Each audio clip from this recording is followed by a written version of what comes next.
Hello and welcome to week number 5 of our interactive experiment. Today we're going to be setting some steel wool on fire using a lemon. So we're going to have some fun. Alright, so our ingredients here, not necessarily ingredients, but what we're going to use today to be setting the steel wool I have back there on fire.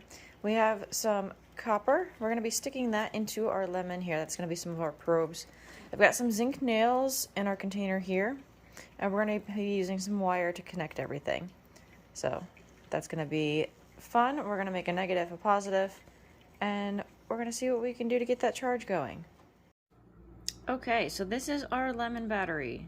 We've got our copper right along the back here. We've got our zinc nails in the front, the very front here, and connected every other one. So the first copper, we're connecting to the second zinc.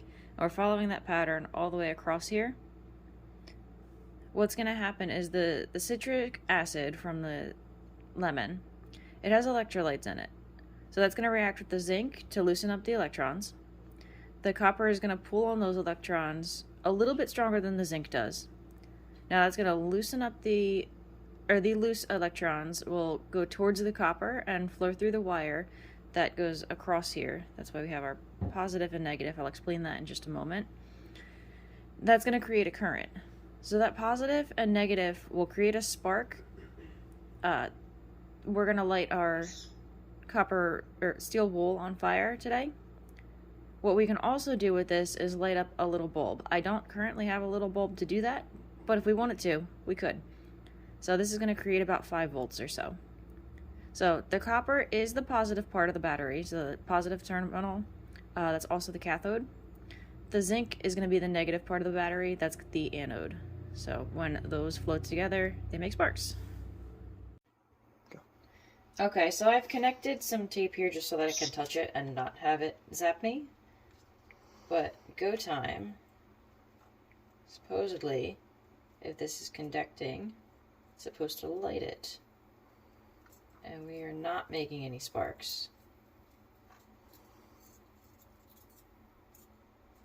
So this could be the wire that I'm using, not being as conductive. I could have placed these a little bit too far apart. That could pretty much be it on what went wrong here. Okay, so after the failed experiment, my boyfriend went through and touched it to the tip of his tongue, each cathode and the anode, and he said it zapped a little bit, but it wasn't enough to create that spark. So we did have a little bit of flow going. It was not enough to do anything to light our steel wool. He said maybe it needs more time to charge. I just thought that was pretty funny. I had to share. Otherwise, today, failed experiment, that's okay. We know the basics of what was going on. We had our energy flow going, so that's what we were looking for. Alright, so this is actually really cool. As an afterthought, I did want to record this. In these holes here, you can see that's where the zinc was. On the other side, sorry, there's a bird there. On the other side, let me get it to focus again.